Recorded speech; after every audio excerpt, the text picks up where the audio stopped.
Module 2, Intellectual Property Defined, Empowering Creators in Web3. IP is something originally created by your human mind that comes to life in a tangible way. So if right now what a creation you have is just an idea in your head or something that you speak about, it's not yet protected IP. It's only when it is something that can be seen or heard, separate and apart from you, such as when a creation is put on canvas or saved in a digital file, or if it's music, it needs to be recorded. Only then does it become intellectual property. And IP can be something creative, such as a painting or a written story. It can also be an intellectual work, such as an academic paper or a software program. And what's really cool about it is that each and every one of us can make and own IP assets with just our minds and a desire to create something. So why does IP even matter? It matters because the law says it does. By giving creators exclusive rights to their works for a very long period of time. If it weren't for IP laws, then anytime you create something such as an art piece or a software program, anyone and everyone would be able to copy and use it for any reason. So the law created IP rights because it wanted each of us to have incentives to create and invent new things and bring them into the world. The more creations that we have in the world, the more the whole world benefits from a social, a cultural, an artistic, and an innovative perspective. So that's kind of like the general background about why IP laws and why IP is given property status today. So the law gives you exclusive rights to display your art, copy your art, and use your IP. Why is this important? It's important because you alone have the ability to keep those rights to yourself or to grant others permission to use your IP. And this in turn creates a commercial opportunity that's only available to you. So to make this all real for us, let's all think about Mickey Mouse, the most valuable piece of IP in the world. Mickey Mouse started as one man's artistic creation, and it was through intellectual property licensing and strategies that Mickey Mouse, and now the entire Disney franchise for that matter, has become what it is today.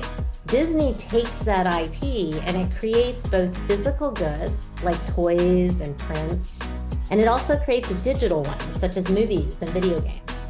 So it's worth a quick discussion about physical IP to make sure that you guys understand the difference versus digital.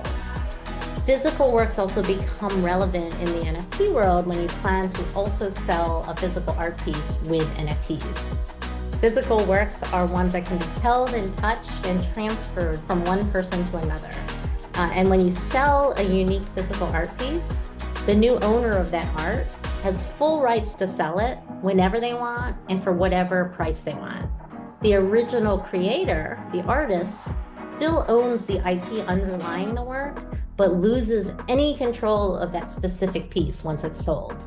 So because of this, traditionally, it is often art collectors and galleries that have made the most money from artists' physical works, especially early works that become a lot more valuable as an artist sort of generates a reputation and value around their art, in the world.